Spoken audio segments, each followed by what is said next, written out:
Hello everybody, welcome back. My name is Benjamin Bloom and here we go for the second from last championship preview of the season. We're up to game week number 45. We still have those 4 teams with their games in hand.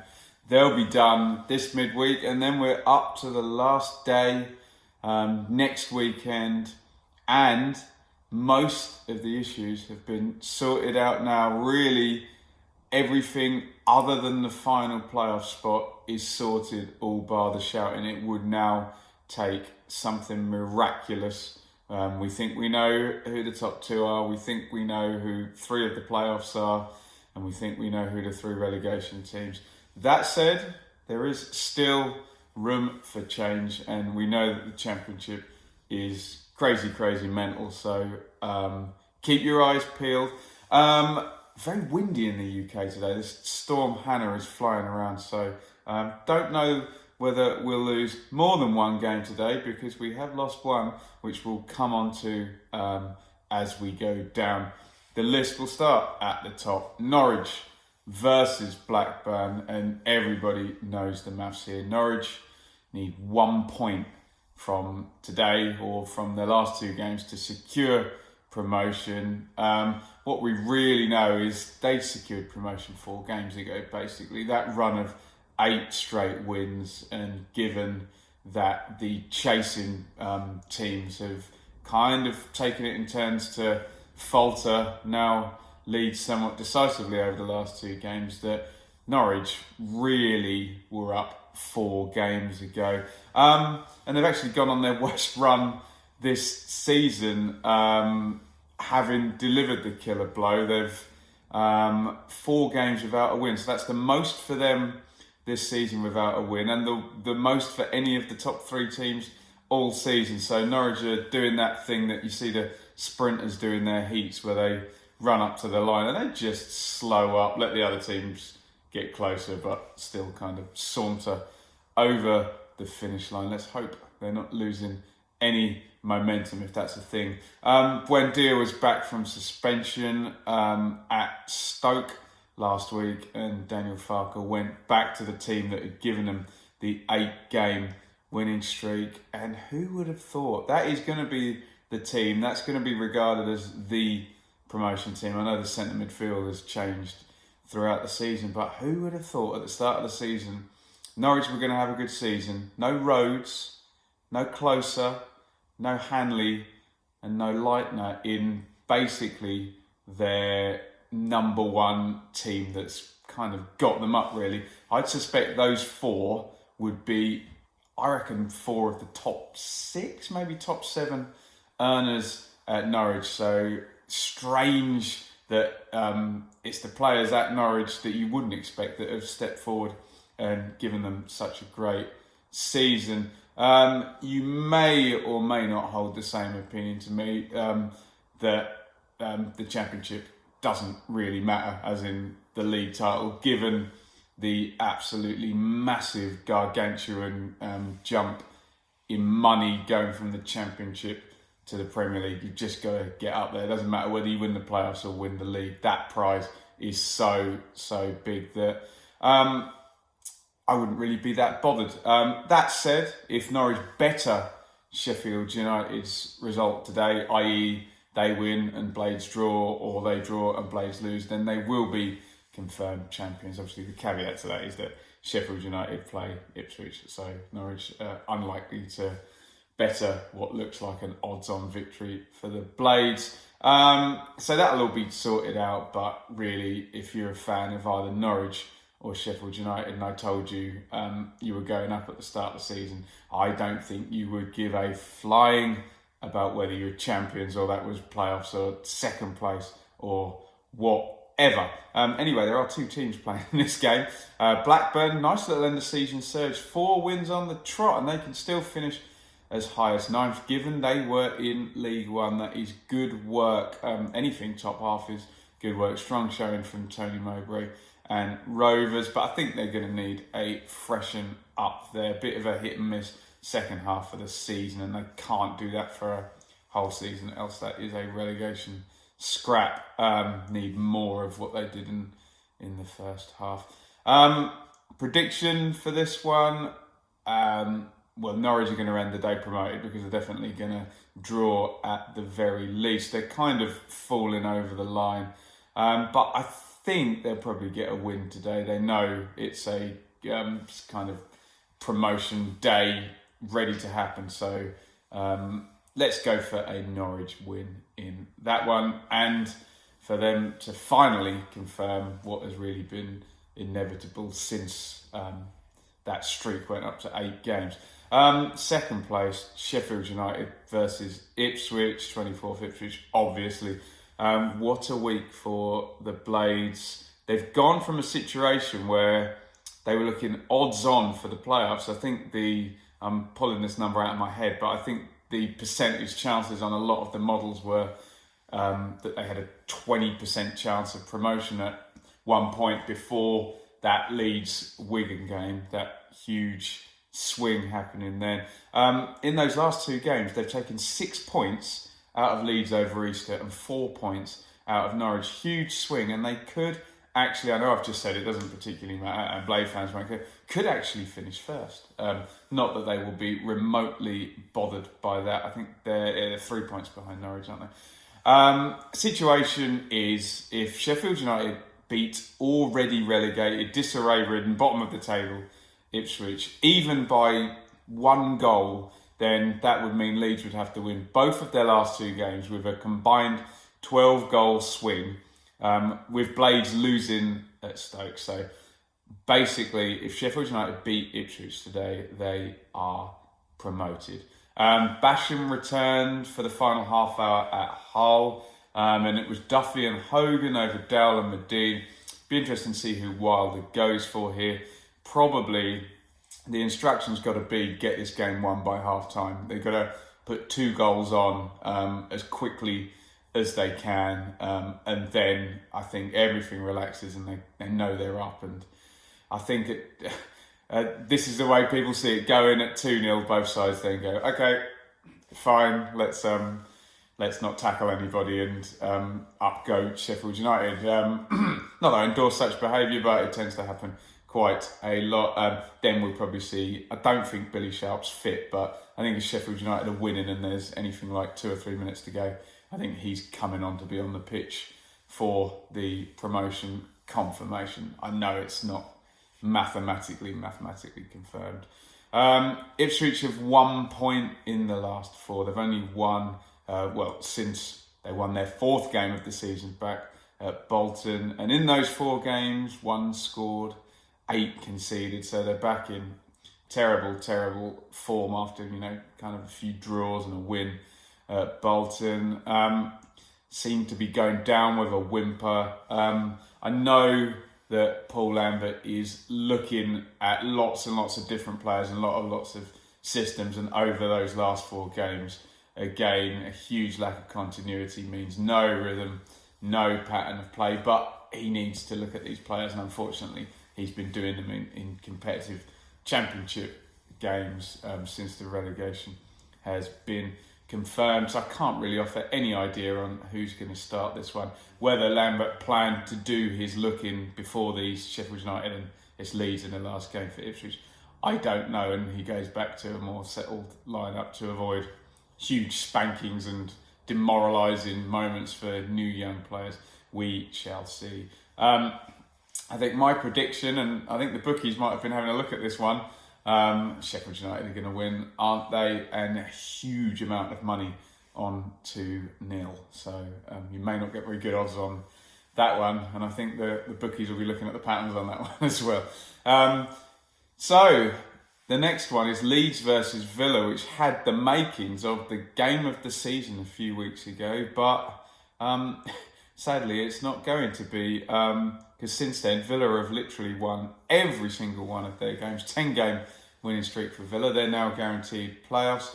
And Leeds have had those 3 defeats in 5 games over the run-in, and it's out of their hands now. We thought it might be Leeds battling for that second place in this game, and Villa battling to get in the playoffs off a run of good form. Just has not worked out this way. They probably wouldn't admit it, but I suspect both managers are going to have a plan A and a plan B for this one. Plan A is going to be based on the fact that Sheffield United are probably going to win, in which case they can both start thinking about the playoffs, and anyone who's a remote doubt who might need a rest is coming out of those teams. Sad to say, because I'll be at the game. And the plan B will be the break glass in emergency if, miraculously, Ipswich draw or, God forbid, even win at Sheffield United, then Leeds are going to go all at it, and Villa are probably going to react by any players that were going to come out are possibly going to go back into that team. We will see. They've got a day to look at it today because the game's on Sunday.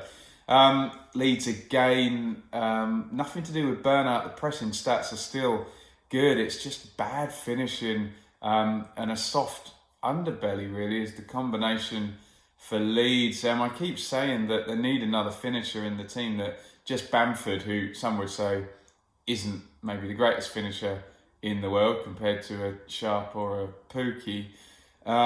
Maybe he needs roofing with him, but Bielsa's been very, very loyal to Roberts and Klitsch. Behind there it would be Roberts, I guess, that came out for Roof, but there we go. So unless Sheffield United win 5-0 against Ipswich and the goal difference thing goes to 17, and it is totally, totally impossible, I don't see it being too far from the Leeds team that we've come to know.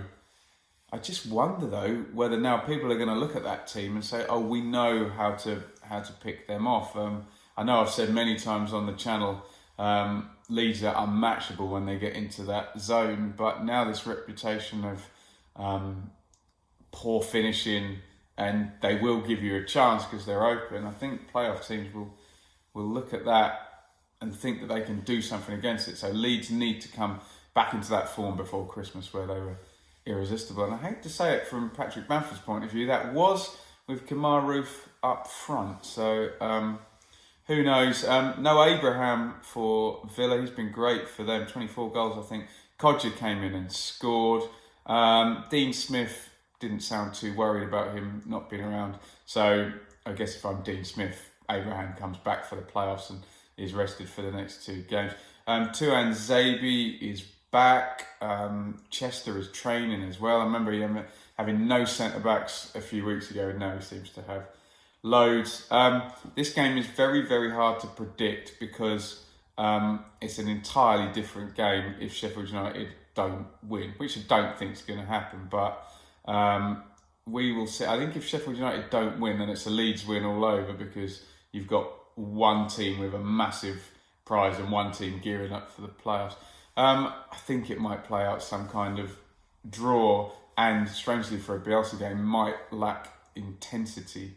Although these teams could potentially be meeting in a few weeks' time. If they both get into the playoffs and they both get through the semis, they're unlikely to meet in the semis unless you get a situation where Leeds continue to slip and West Brom get above Leeds, and then it would be a Leeds-Villa semi-final in some way. So worth looking at. I'll go for a draw in this one.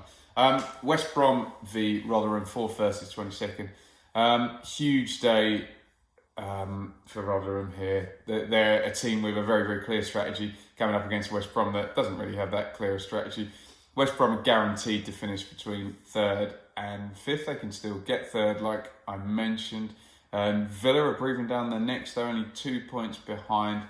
I know I've mentioned different semi-finals, but West Brom Villa does look pretty nailed on now for the first playoff semi-final. It all depends who plays at home first now. They're Villa and West Brom playing for that 4th position where you get to play your semi-final at home second, which should give you an advantage, but hey, playoffs, come on. Dwight Gale on fire for West Brom. Michael Appleton returned there. He's going to work as a coach under James Sharn. That could be a very short deal if West Brom don't go up and hire a new manager, so he might have something of a 6-week contract or something there as the baggy season. We don't know how long it's going to last. Definitely up to the end of the playoff semis. and maybe one game more than that. Rotherham, I've been well behind them. They sadly look done now. All their competitors up the points per game over the run-in. And the Millers only put in one win over the last 7 games. All of their rivals won at least 2. So barring a ridiculous 13-goal swing over 2 games for Reading, not going to happen. Everybody is safe except for Millwall, who Rotherham can still chase. But Millwall have a 3-point cushion, 15 better goal difference and a game in hand. That said, Millwall could lose their last 3 games and Rotherham could still survive. I think West Brom are going to win this today, and I think this is the end for Rotherham. Might not be mathematically confirmed until Tuesday, but a very, very hard game. But they've fought absolutely brilliantly, Rotherham, but I'm going for a West Brom win. Bristol City versus Derby. This has got to be the game of the day, hasn't it? Bristol City in 8th versus Derby in 6th. And they're strangely the only 2 teams pushing. I say that, hold that thought actually, because there's now 3 teams pushing. But they are 2 teams pushing for a playoff place, the last playoff place, with a game in hand. So Derby snuck back into the playoffs. They haven't put on, I said they needed a winning streak, and frankly I've been wrong about this, because they've got back in there on the basis of other teams' inconsistencies. They've put on 16 points in the last 9 games. So if they were to win today, that'd be 19 points in 10 games, which is near 2 points per game, which is good form. Although they just haven't been doing the back-to-back wins type thing. But they've been more consistent than the other teams going for 6, which is the key. And it's kind of head-to-head between 2 managers, Lampard and Johnson, that I think people think have got potential, but we haven't been convinced by. Obviously, that's slightly unfair on Lampard, who's not been a manager anywhere near as long as Lee Johnson, but obviously has that big reputation from his playing days to win people over. Derby have been pretty free scoring since the return of Mount after that international break. 17 goals in the last 6 games, very impressive. But remember, the playoffs can be quite tight, can be quite edgy. That said, incoming 4-4 game involving Derby in the playoffs or something. If Tom Lawrence starts chipping in, it looks like Wilson, he got goals in the last game. Waghorn, Lawrence, Mount, looks like they're clicking again as an attacking force. I know that happened earlier in the season, so if they time this right, who knows? Bristol City got themselves up into the playoffs, winning some tricky games. Those 2 games away at Sheffield United and Borough. Seems a long time ago now. 1 point from the last 3 games. So very, very interesting few days for these 2 teams. They've also got that game in hand. And the message from both managers is it's in your hands. You win your next 2 games and you put 3 points on a rival, and then you can put 3 points on Borough because you've got that game in hand. A draw helps absolutely nobody. I say that, except Swansea, but we'll come on to Swansea in a minute. Swansea lurking in the background here. It's a very, very big game, this. And yeah, let's see what happens. Bristol City at home. I'm going to go for the massively unhelpful draw. I think, given what I said about Derby's attacking players, I think they can score, but I don't think they can shut Bristol City out. Let's go for a draw in this one and a bit of a race over this next few days. Borough in 7th versus Reading in 20th. Tony Pulis is also sat up in the northeast, like Graham Potter a bit further back, waiting to strike. 2 games left for the Teessiders. They play Reading, who are basically safe, and Rotherham, who will likely be relegated before the final day if Millwall get their business done. And they could strike. Borough, like everybody who get into 6th, they landed there, and then horrible performance against Forest, losing 3-0. And, back out of it again. That said, they're at home against a team 13 positions lower than them, who've just got safe, and 2 opponents play each other. One of them has to drop points. So this is set up for Borough to sneak in. Borough are going to want that draw, and in they go. Reading couldn't be blamed for kicking their feet up, and despite me not thinking this is the most viable run of form. They have been really good, Reading. They fought hard, should be applauded for getting out of this with 2 games to go. 9 points since the international break.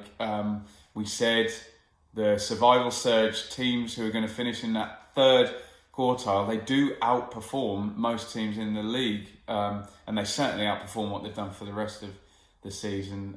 So 9 points since that, and they've scored points against Norwich and West Brom, so impressive from the Royals. That said, I think they're going to lose this one, and I think in goes Tony Pulis, rubbing his hands like the pantomime villain that he is, ready to sneak in depending on what happens in these games in hand in mid-week. Preston versus Wednesday is 12 versus 9. 2 teams with genuine playoff aspirations. They were looking from a way back with traffic in the way, but given the way other teams have fallen, if they did put winning streaks in, they would have got in. Wednesday can still finish on 69 points with 2 more wins, so a freak set of results, and they can make it. Unlikely to happen. Brilliant turnaround though under Steve Bruce. In the last 17 games, Wednesday have only lost to Leeds, Villa and Chelsea. So that's 2 of the top 5 and a Premier League team in the Cup. Good win over close rivals Bristol City in the last game. Don't know if that's a barometer for when Bristol City play promotion rivals. And Bristol City win against teams higher than them. Confusing team. And for the second game running, crazy long-range goal. Forestieri scored. I was at Norwich Sheffield Wednesday. Forestieri scored one of the best long-range goals I've seen this season, maybe the best. And then Bannon did the same. Maybe not quite as good, but still great goal from Bannon in the last game. Preston must just be wishing the international break never happened. Their momentum just died totally then. Relegation form since then, 0.5 points per game. Dreadful stuff from Preston. Only the 1 win against hapless Ipswich. They've lost all their other games. They're in 12th now, clinging on for a top half finish with willing chasers behind them. This is going to be a draw, isn't it? Alex Neil versus Steve Bruce at Alex Neil Stadium. Let's go for a low scoring draw. Watch me be wrong about that one. Right, here's an interesting one. Swansea versus Hull. Swansea and Hull have switched around in recent weeks, and the Welshmen, given the way the fixtures have come, have actually got an outside chance of the playoffs. Let me explain this. I know I said Sheffield Wednesday, who are higher, have less of a chance, but if this works out, Swans win today, they would be a maximum of 5 points behind Derby, and then they play them in their game in hand on Wednesday.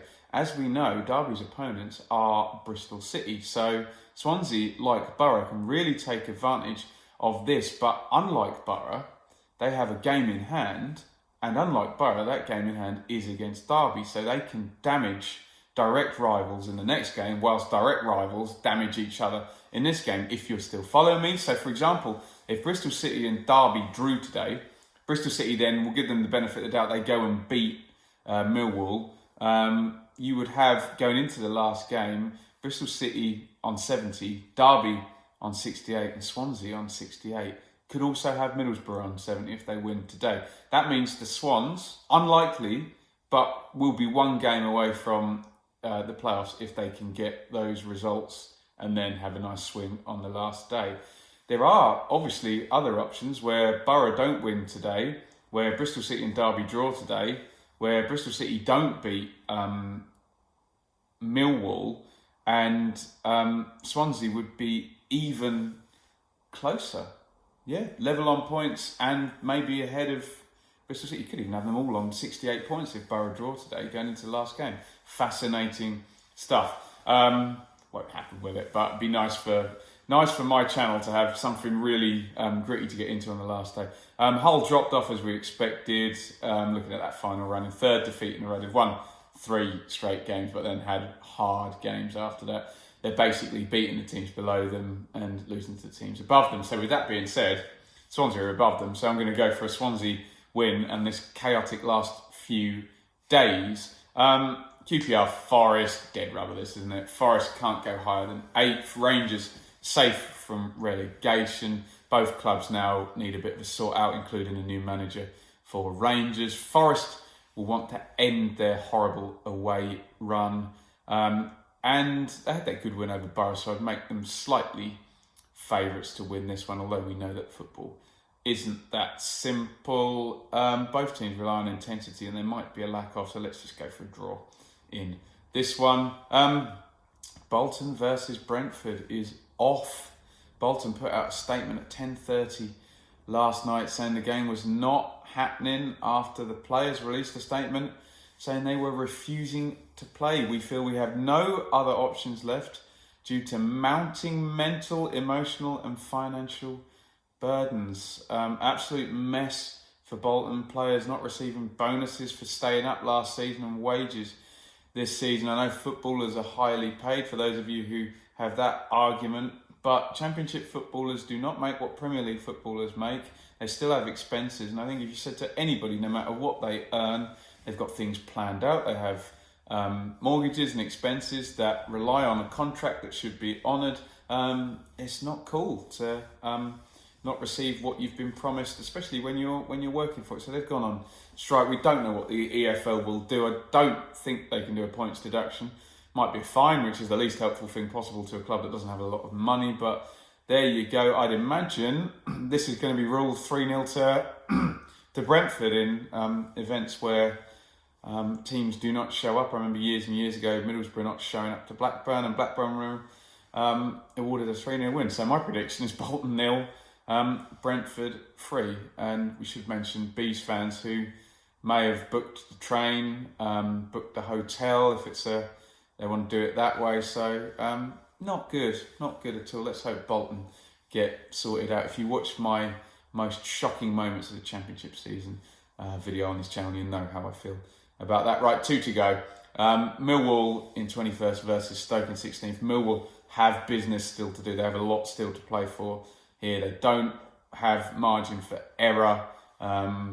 They need to just get this done, don't they? They put themselves in a strong position, not quite as strong as Wigan and Reading did, fewer points than them, but they've outscored Rotherham over those last 6 games by 2 points, which has just given them that cushion, which as the games dwindle down, that cushion gets more and more massive, doesn't it? So 3 games left and 2 of them at home. That's the key for Millwall here. And this is the one, isn't it? Stoke, because Bristol City's the next one. Bristol City obviously better than Stoke. They know that whatever Rotherham do is 4 points from those 2 and they're safe, though. Likely, Rotherham lose today, Millwall will only need a draw against Draw King Stoke and they are safe. And given Rotherham's points per game, stranger things have happened, but it's going to be less than 4 points, I think, that Millwall need. Stoke, 2 wins in the last 13, but only 2 defeats in the last 13 as well, 9 draws in that time. So assuming Borough beat Rotherham, I think this will be a draw, which means Rotherham will be down, Millwall will be safe, and diddly-doo-dah, off we go. So I'm predicting a draw here. Last one is Birmingham versus Wigan. Birmingham 17th, Wigan versus 18th, and quite heroic from both, really. Birmingham had the 9-point deduction and sailed on. Obviously, that's the owners got them into that pickle, and the players and the management and the fans, the heroic people, not necessarily the ownership that decided to ignore certain FFP rules. But Wigan have been really heroic. Last 3 games, someone always does this. Burton did it a couple of seasons ago. An Easter run of 7 points. They drew against first place Norwich, won against second place Leeds, and beat Preston in a local derby for that 7-point haul. Absolutely brilliant. First back-to-back wins for the Latics since September. Superb work. When I looked at this run-in, I expected Wigan now, it would be maybe 1 point from those 3 games, not 7. And they would be, I guess, around 43 with, actually even 42, sandwiched between Rotherham and Millwall, where they are now. But they have killed it, Wigan. So big thumbs up from me for Paul Cook. I don't know whether they stumbled on it or whether it's good management. Reece James into midfield. We've talked about him. I hope he achieves what I think he's going to in the game. Just superb player. Naismith was playing left back when I saw Wigan play Ipswich. They weren't good at all. He was gone further forward. Maybe that's balanced out Massey on the other side a little bit. Lee Evans, that whole thing with Morsey there. Robinson at fullback. It just seems to have worked over the last few games, and he's come across it and stuck to it. And as I say, big thumbs up from me. Blues have done what they need to do in an efficient manner since the international break and a 9-point deductions.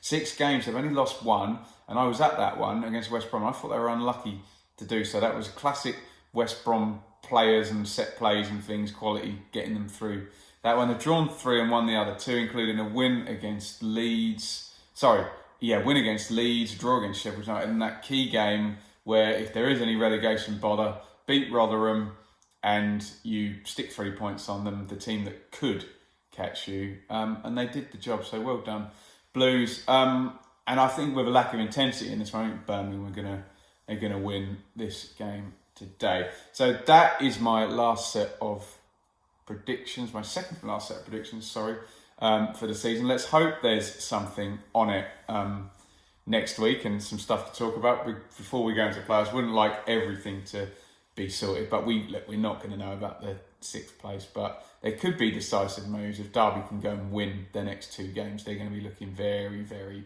strong, pretty much odds on for the playoffs. So I hope there's something to talk about next time.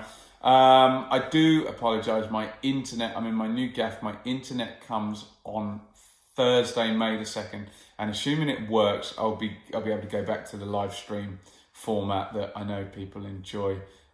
Maybe we can get one of them done before the last set of games of the season. Thank you as usual for watching. Get your comments in on these final things. Who's going to be champions out of Norwich and Sheffield United? Then we can start talking about playoffs. Who's going to finish in 6th? And is it the end for Rotherham today? Quite probably. And your opinions on this continued shitstorm at Bolton. At Benjamin Bloom on Twitter. Subscribe, thumbs up, etc., etc. Share. And I'm off to Sheffield United to watch them possibly get promoted against my beloved Ipswich. See you soon.